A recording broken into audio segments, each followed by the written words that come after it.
बच्चों ये तीसरा क्वेश्चन है, ठीक है, आज की शिफ्ट के फर्स्ट शिफ्ट का, जिसमें क्या दिया बच्चों कि two charge particles A and B have charge Q each, मतलब कि दो पार्टिकल्स हैं A और B, दोनों के पास चार्ज कैसा है, सेम चार्ज Q है, each by masses are m1 and m2, जबकि इसका मास कितना है m1 है और इसका मास कितना है m2 है, ठीक है। Both have same velocity v, दोनों के पास जो वेलोसिटी है वो वेलोसिटी भी कितना है, सेम है v, and enter into a transverse magnetic field. बच्चों यहाँ पे ध्यान देने वाली बात है, enter into a transverse magnetic field भी। ट्रांसवर्स मैग्नेटिक फील्ड का मतलब कि जो पार्टिकल जो है मैग्नेटिक फील्ड के परपेंडिकुलर डायरेक्शन में एंटर कर रहा है, such that a radii are r1 and r2, then ratio उनसे पूछा जा रहा है किसका बच्चों, m1 रेशियो m2 पूछा जा रहा है। जब भी कोई चार्ज पार्टिकल किसी परपेंडिकुलर मैग्नेटिक फील्ड में परपेंडिकुलर वे में परपेंडिकुलर डायरेक्शन में एंटर करता है, तो जो रेडियस का फार्मूला होता है वो होता है r बराबर m v अपॉन कितना बच्चों, q इनटू b, ठीक है। अगर यहाँ पे बच्चों कह रहा है कि मास क्या है, अलग अलग है, तो यहाँ पे r हमें क्या दिया है, उनका रेडियस भी अलग अलग है, r1 और r2 का रेडियस है, r1 इसका है और r2 इसका है बच्चों। तो यहाँ पे अगर r1 इक्वल टू निकालें तो m1 v हमारा क्या है, सेम है, ठीक है, तो v रखेंगे, चार्ज भी सेम है और एक ही मैग्नेटिक फील्ड में दोनों पार्टिकल एंटर कर रहे हैं, तो r2 बराबर कितना हो जाएगा,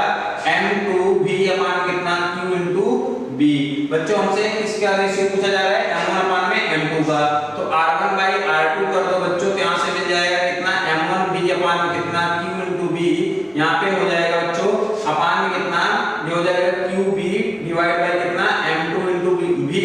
m यहां पे qb से और v से कैंसिल हो जाएगा, तो हमें पता चल जाएगा m1 अपॉन में m2 जो होगा बच्चों वो r1 बाय r2 के होगा, और ये हमारा क्या है, m1 और m2 का रेशियो पूछा जा रहा है, यही हमारा आंसर है, आंसर नंबर 3।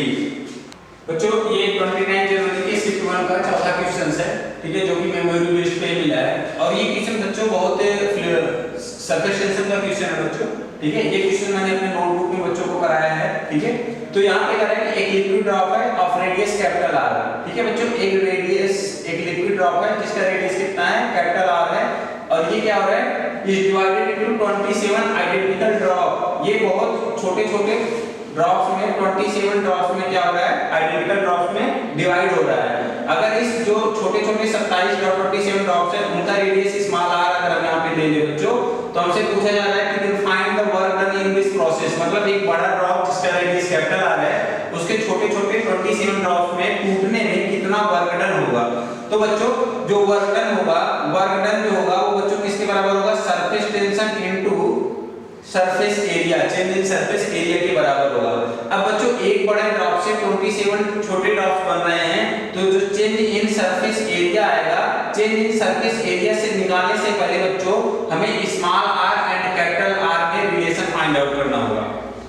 बच्चों क्या है कि जब एक बड़ा ड्रॉप 27 छोटे छोटे ड्रॉप में टूट रहा है, तो यहाँ पे वॉल्यूम जो होगा वो कंजर्व होगा। वॉल्यूम क्या होगा बच्चों, कंजर्व होगा। बड़े वाले का volume 4/3 pi r cube equal to कितना हो जाएगा बच्चों, 27 इनटू कितना, 4/3 पाई r क्यूब, ठीक है, 4/3 से कैंसिल हो जाएगा, यहाँ से r इक्वल टू हो जाएगा बच्चों 3r, और स्मॉल r इक्वल टू हो जाएगा बच्चों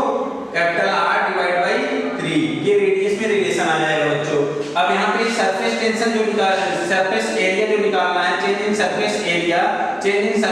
आ जाएगा बच्चों 27 इनटू कितना, 4 pi small r square minus कितना बच्चों, 4 पाई कैपिटल R स्क्वायर। अब यहाँ पे बच्चों जो स्मॉल r है इसकी वैल्यू हम पुट करेंगे, ये इसकी वैल्यू पुट करेंगे तो बच्चों कितना आ जाएगा, 27 इनटू कितना, 4 पाई